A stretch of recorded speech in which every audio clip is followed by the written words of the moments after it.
Tai taip šalta lauke. Nu ir aš taip tingiu, žinokit, miegas į mano ryto, nesupranta, kas čia yra. Dabar aišku jau po 11, bet aš čia užviriau ir verdu bulves. Tai ką jūs manot? Taigi sako, pats geriausias dalykas yra lupenose, ar ne?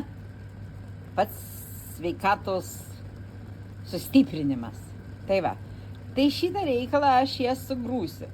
Nupjoviau blogiausius dalykus. Tai nupjaunat visokius daigelius, visokias blogas žalias vietas ir išverdat. Tikrinat šakute. Va, turi nueiti iki viršų. Tai jas dabar sutrinsiu ir viskas. Tai kokia mano idėja? Aš tiesiog nežinau, ko aš baigsiu. Ar didžkukuliais, ar cepelinais. Viskas priklausys nuo mano tingėjimo. Nemėgstu suplaktų bulvių. Tai darysiu su tuo, arba turit kažką panašaus. Čia jokius neisim per permaltus visiškai iki išprotėjimo dalykus.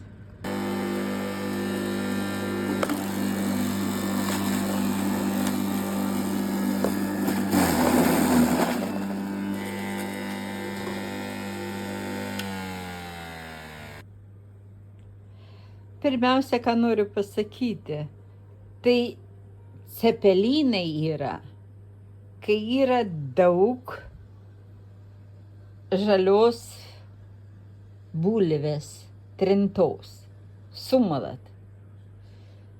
Tai yra jos daugiau negu kad virtų bulvių. Tai sumaišat, pavyzdžiui,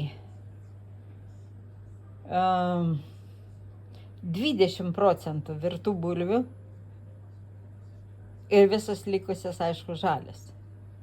Tai 100% gaunat 80% žalių ir 20 virtų. Tada bus cepelinai. Jeigu norit daryti didžkukulius, tada darot va. Virtos bulvės, sutrintos ir panašiai ir darot visus įdarus. Tai va, čia viskas paruošta, tai pas mane bus cepelinai.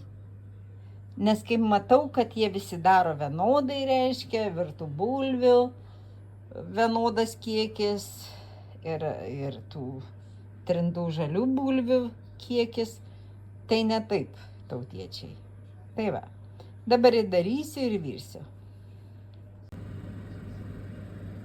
Tai štai cepelinus labai lengvai, tiesiog rankom paėmė tą krakmolą, ir labai lengvai visus apvalioju. Nu, aš tuos dar pagražinsiu, jau pradėjau dėti vandenį.